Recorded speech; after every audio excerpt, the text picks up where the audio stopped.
let's talk about your feelings. All right, let's talk about your feelings. What the heck is a feeling, and what are we supposed to do with it? Does it have a purpose? Are there good feelings and bad feelings? Or feelings just are? Are there moral implications or ethical implications to our feelings, as well as our behaviors and our actions? And then, how are they supposed to guide us through life? Do we pay attention to them? Are they believable? Well, all of those questions go into this topic. In fact, on boundaries.me, there's a lot. If you go to that platform, boundaries.me, go to that website and become a subscriber. There's a lot on there about feelings. But I want to take a few minutes and just leave you with one idea about feelings. And that is this: feelings are basically, they're not only, but basically and I can't say only about this either, but they have a purpose. And the purpose is that our feelings are a signal of our state of being. They tell us about our state of being. You know, am I in a good place right now?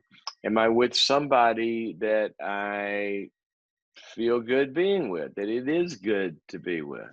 Am I looking forward to something that is going to bring some kind of meaning or purpose or some value? Is somebody hurting me in some way right now? Are they transgressing against me? Are they violating me? Do I feel like I am able to do what I've got on my schedule this afternoon, or what I am being asked to step up and do? Do I feel confident? See, what feelings do is, it's like a little bit, this is one of the things they do. They actually also are the experience of all of those realities. I mean, basically, we do, if you're Dr. Spock or Mr. Spock or Dr. Spock, who has no feelings, right? Well, then if you're having a great day, what's the point? So what? You can't enjoy it. Well, you check off the box, great day today. No, your feelings are also how you experience the realities in which you find yourself, but they're also a signal to help you know that you're in one of those realities. One of the worst conditions we can have, sometimes are neurological conditions, where you lose the ability to feel pain. And then you get infections and limbs get, leprosy is akin to that. We need our feelings, even though they can be painful, because they tell us how we're doing. All right. So, what do we do? Well, let's just pick one feeling. How about anger? Okay. You hear a lot about anger. And there's misnomers about feelings. Feelings are not just this quantitative, like, bag of BBs that they're quantitatively, and you stuff them and then stuff them and stuff them and stuff them and stuff them. And then one day I got to get the BBs out, right? Take the bag and dump it. And now I'm free of all the BBs. I'm free of I got to get the anger out. Well, if just expressing anger were the answer, then violence would be a cure, right? Or terrorist activities would be a cure. It expression doesn't necessarily make anger go away. In fact, there's a lot of ways and a lot of research, and it's my experience, that sometimes the expression of anger actually fuels it and makes it get bigger. So it's not, feelings aren't this kind of like like entity that sits there, even though they are an entity that sit there. But what I mean by it, it's not like a bucket, okay? Here's what's important to remember. You are an organism, okay? You're a machine. You're a piece of equipment, and I am a piece of equipment.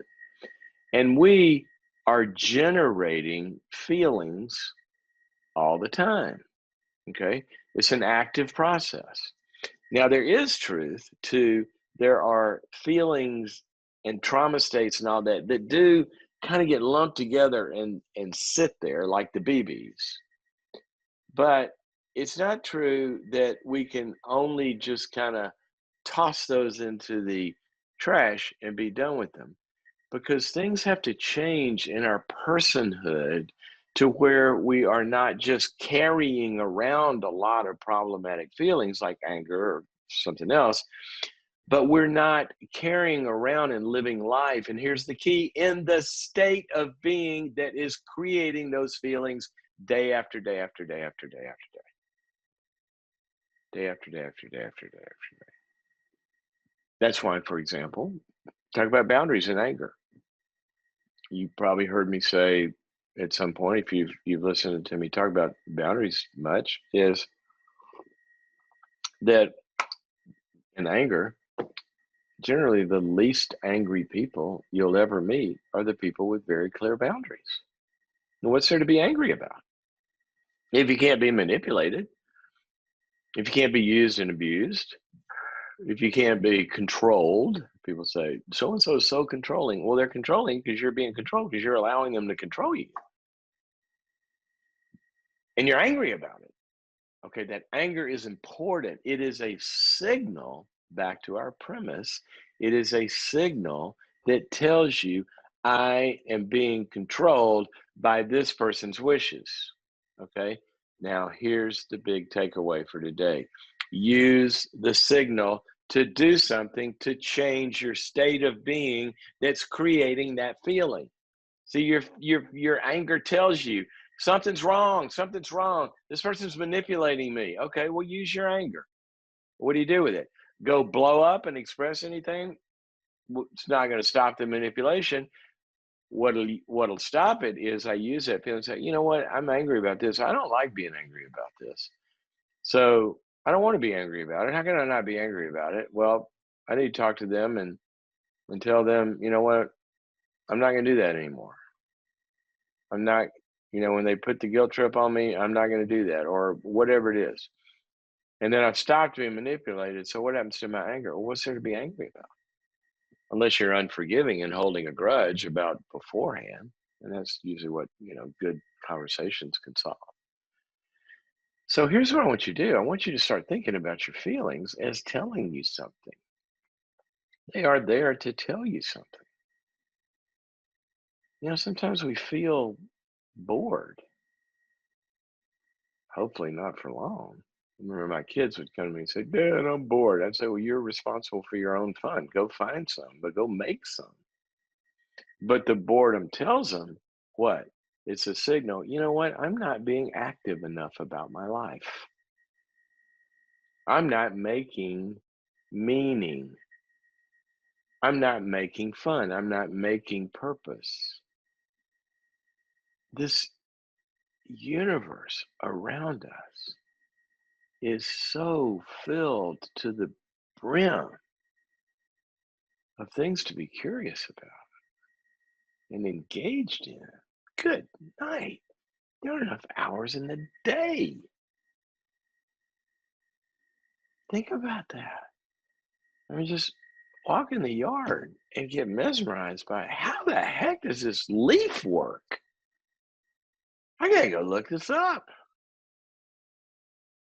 Or look in the eyes of a child and see their mood and start to play with them and watch what happens. Or write a letter, an email to a friend, share something that you're grateful for, or start a new project. I mean, but see, the boredom will lead you there, or the emptiness might lead you there. I feel empty. Well, what does that mean?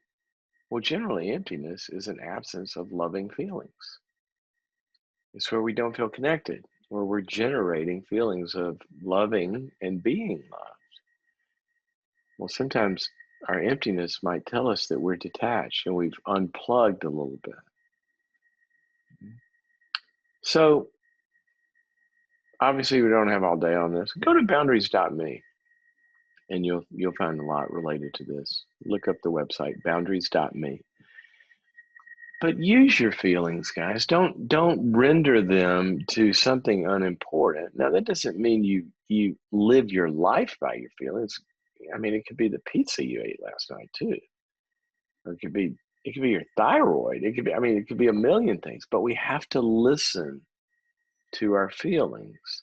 And we have to honor them, and we have to become friends with them. And we need to sometimes express them and work through them, getting the BBs out, but also changing whatever's producing the BBs.